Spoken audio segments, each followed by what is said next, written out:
अस्सलाम वालेकुम स्टूडेंट्स। उम्मीद है आप सब खैरियत से होंगे। स्टूडेंट्स, आज हम स्टार्ट करने जा रहे हैं exercise 6.2 question number 4।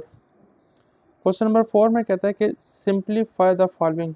Question number 4 short question के लिए इम्पॉर्टेंट है, यहाँ से समटाइम शॉर्ट क्वेश्चन बन जाता है। अब सिंप्लीफाई द फॉलोइंग का मतलब यह है कि इसमें आपने जितने भी प्रीवियस 3 क्वेश्चंस में लॉज इम्प्लीमेंट किए हैं वो सारे के सारे उनमें से कोई एक या दोनों या तीनों इन सब क्वेश्चंस में यूज़ होंगे। तो अब जिस स्टूडेंट को उन लॉज पे ग्रिप है, कॉन्सेप्ट्स क्लियर है, वो इजीली ये क्वेश्चन अटेम्प्ट कर लेगा, उनको समझ में आ जाएगा। तो स्टार्ट करते हैं क्वेश्चन नंबर 4 पार्ट नंबर 1 से। Students, question number 4 part number 1 हमारे पास है x4 multiply x power 5 divided x3 x power 3। याद रखिए, जब multiply addition, multiply subtraction, multiply division इस तरह के दो या दो से ज़्यादा ऑपरेशन सेम टाइम एक ही क्वेश्चंस में आ जाएं तो हमेशा आपने बोर्ड मैथ्स को याद रखना है। बोर्ड मैथ्स हमेशा आपने इसको याद करना है और क्वेश्चन इसके थ्रू करना है। अब देखिए, मेरे पास गिवन क्वेश्चन में कौन से दो ऑपरेशन है, मल्टीप्लाई है और डिवीजन है। तो बोर्ड मैथ्स में मल्टीप्लाई और डिवीजन में से सबसे पहले कौन आ रहा है, डिवीजन। तो इसका मतलब है मुझे क्वेश्चन को सबसे पहले डिवीजन में चेंज करना है, तो ये डिवीजन का साइन है ये।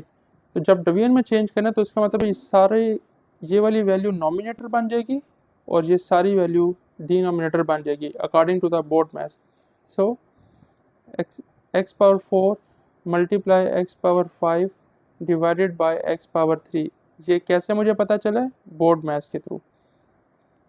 अब हमारे पास दो वैल्यू बन गई है, नॉमिनेटर और डिनोमिनेटर। नॉमिनेटर में अगर मैं देखूं तो बेसिस सेम है, दरमियान में ऑपरेशन मल्टीप्लाई है, तो कौन सा ला है, ये लॉ ऑफ प्रोडक्ट है, पावर ऐड होंगी। So x power 4 plus 5 divided by x power 3 still as it is, और ये मेरे पास आ जाएगा x power 9 divided by x power 3।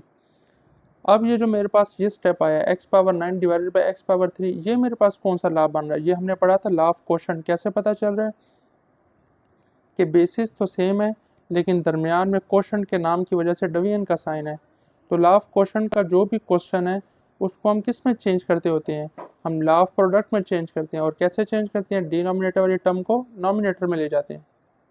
So x power 9 multiply x power -3, जब हमने डिनोमिनेटर वाली टर्म को नॉमिनेटर में शिफ्ट किया तो डिवीजन का साइन चेंज होके किस में आ गया, मल्टीप्लाई में। So again basis same power at 9 minus 3 which is equal to x power 6।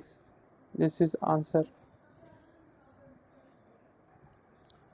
Student, part 2 है इसका हमारे पास। देखिए, हमारे पास अब क्वेश्चन है x power 6 division x power 4 और हो, ये दोनों वैल्यू लिखी हुई हैं होल स्क्वायर में।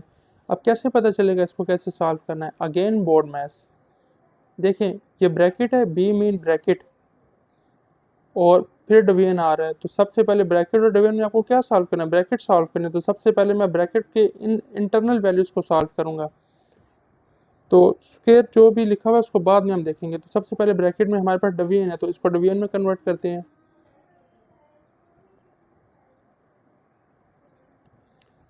सो ये हमारे पास आ जाएगा x power 6 divided by x power 4 square as it is.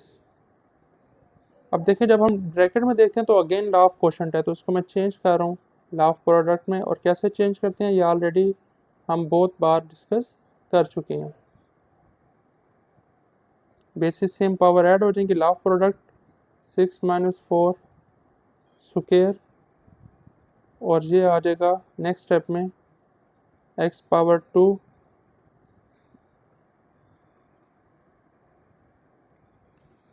अब ये जो मेरे पास स्टेप आया इसमें देखें, एक एलिमेंट एक्स है और उसकी दो पावर है और दोनों पावर के दरमियान ब्रैकेट है, तो ये हमारे पास कौन सा बन गया, ये पावर लॉ बन गया। तो ये दोनों पावर आपस में क्या हो जाएंगे, multiply. This is answer.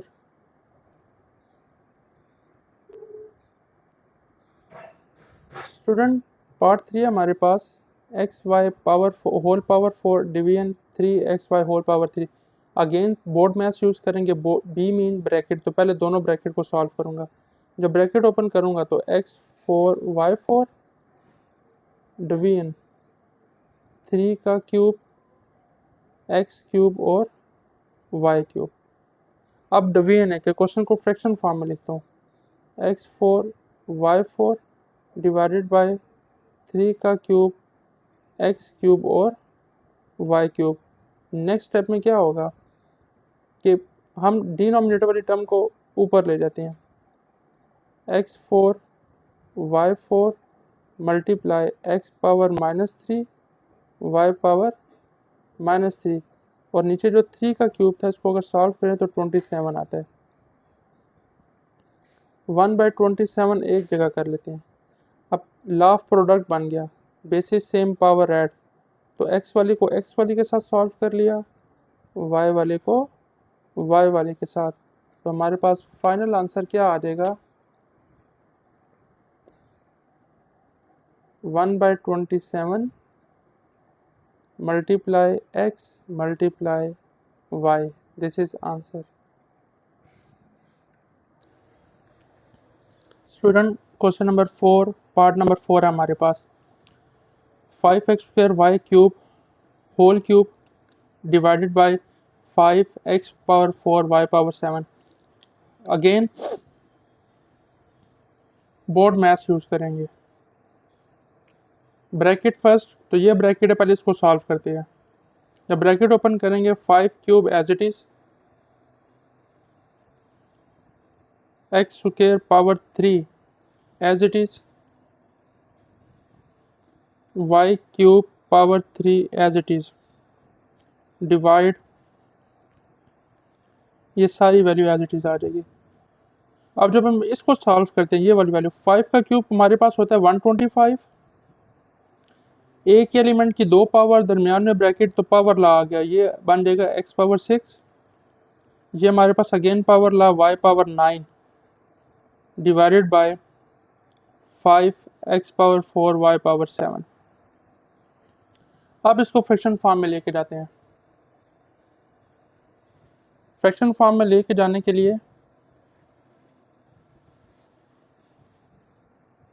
Division से पहले सारा नॉमिनेटर और डिवीजन के बाद ये सारा डिनोमिनेटर, ये हमारे पास आ जाएगा 125 x power 6 y power 9 divided bye 5 x power 4 y power 7। पहले कोफिशिएंट जो है 125 और 5 इनको सॉल्व करते हैं, तो ये हमारे पास आ जाएगा 25, ये एक साइड पे हो गया सॉल्व करके, इनटू एक्स वाई दरमियान में डिवीजन, तो लाफ क्वेश्चन बन रहा है, तो डिनोमिनेटर वाली सारी टर्म को हम जब नॉमिनेटर में लेके आएंगे तो डिवीजन का साइन चेंज हो जाएगा प्रोडक्ट में। सो ये लॉ ऑफ प्रोडक्ट बन गया हमारे पास। 25 इंटू लाइक टर्म्स को एक साथ लिख लेते हैं, y power 9 multiply y power 7, 25 as it is, इन दोनों पे लॉ ऑफ प्रोडक्ट यूज होगा तो पावर ऐड हो जाएंगी 6 माइनस 4, अब डायरेक्ट कर रहा हूँ, इन पे भी लॉ ऑफ प्रोडक्ट यूज होगा तो पावर ऐड हो जाएंगी, तो 9 ये यहाँ पे माइनस आ जाएगा, 9 माइनस 7, तो ये फाइनल आंसर इसका आ जाएगा 25 into x power 2 y power 2, this is answer. Student question number 5 part number 5 है हमारे पास, 2a cube whole power 5 divided by 3ab division a divided by 2b²। याद रखिएगा कि अगर हमारे पास दो फ्रैक्शन हो like that a by b और c बाई डी कह देते हो, अगर दोनों फ्रैक्शन के दरमियान हमारे पास डिवीजन का साइन हो, तो जब हम इस डिवीजन के साइन को मल्टीप्लाई में चेंज करते हैं तो हमेशा सेकंड वाली फ्रैक्शन जो है उसका डिनोमिनेटर नॉमिनेटर में और नॉमिनेटर डिनोमिनेटर में चेंज हो जाता है। ये रूल है हमारे पास। तो हम क्या करेंगे कि हमारे पास first fraction as it is 2a cube power 5 divided by 3ab। तो मैं इस डिवीजन के साइन को जब मल्टीप्लाई में चेंज करूंगा तो इस सेकंड वाली पूरी फ्रैक्शन, इसका जो डिनोमिनेटर है ये नॉमिनेटर में आ जाएगा और इसका जो नॉमिनेटर है वो डिनोमिनेटर में चला जाएगा। ये रूल है हमारे पास। ब्रैकेट ओपन करते हैं।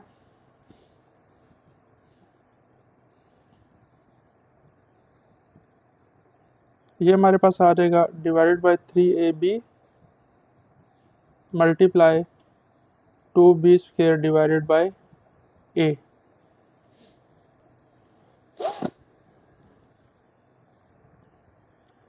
टू पावर 5 हमारे पास आ जाता है 32 और एक एलिमेंट की दो पावर हैं, दोनों आपस में मल्टीप्लाई हो जाएंगी which is a power 15 5 3 15 divided by 3ab as it is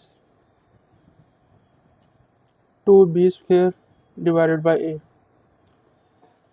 एक और यहाँ पे पॉइंट समझिएगा कि जब आपके पास पूरी दो फ्रैक्शन आ जाए, दो या दो से ज़्यादा फ्रैक्शन हो और उनके दरमियान जब मल्टीप्लाई का साइन हो, तो आप इसको जो कटिंग है वो एक तो क्रॉस कटिंग कर सकते हैं, number 2 up and down cutting हो सकती है, नंबर 3 कभी भी इसको साइड बाय यानी लेफ्ट साइड से या राइट, यानी ये कर लें कि नॉमिनेटर और डिनोमिनेटर से कभी कट नहीं होता। या तो क्रॉस कटिंग होती है या अप एंड डाउन कटिंग होती है, लेफ़्ट टू राइट कटिंग नहीं होती इसमें। तो देखते हैं जो चीज़ें कैंसिल आउट होती है उसको कैंसिल आउट करते हैं और इसका फाइनल आंसर देखते हैं।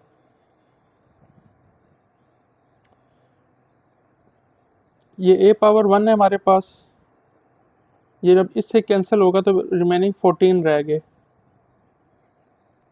ये एक और a पड़ा हुआ है, ये जब इससे कैंसिल होगा तो रिमेनिंग 13 रह गए।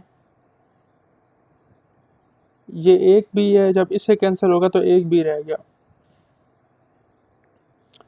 अब हमारे पास क्या रह गया 32 इंटू 2, ये हमारे पास आ जाएगा 64। a पावर कितनी रह गई थी 13 और साथ में ये एक b रहता है डिवाइडेड बाय 3 आ गया और ये हमारे पास इसका फाइनल आंसर है। स्टूडेंट पार्ट नंबर 6 है हमारे पास। अगेन हमारे पास देखें दो फ्रैक्शंस हैं। इन दोनों फ्रैक्शंस को सबसे पहले मैं इनका जो डिवीजन साइन है उसको चेंज करने लगूँ मल्टीप्लाई में। तो मैं ऑलरेडी आपको मैंने मेथड बताया था, रूल बताया था कि जो हमेशा सेकंड फ्रैक्शन होता है उसका डिनोमिनेटर नॉमिनेटर में आ जाता है और नॉमिनेटर डिनोमिनेटर में आ जाता है और डिवीजन का साइन इस तरह किस में चेंज हो गया मल्टीप्लाई में। अब जब मल्टीप्लाई में चेंज होगा तो क्रॉस कटिंग या अप एंड डाउन कटिंग होती है। सो ये अप एंड डाउन ये दोनों कैंसिल आउट हो गए। यहाँ पे एक वाई है इससे कट हो गया, 2 1 द 2 2 2 द 4 हो गया। रिमेनिंग हमारे पास क्या चीज़ें रह गई, रिमेनिंग हमारे पास रह गया x power 5 divided by 2 into y 2y।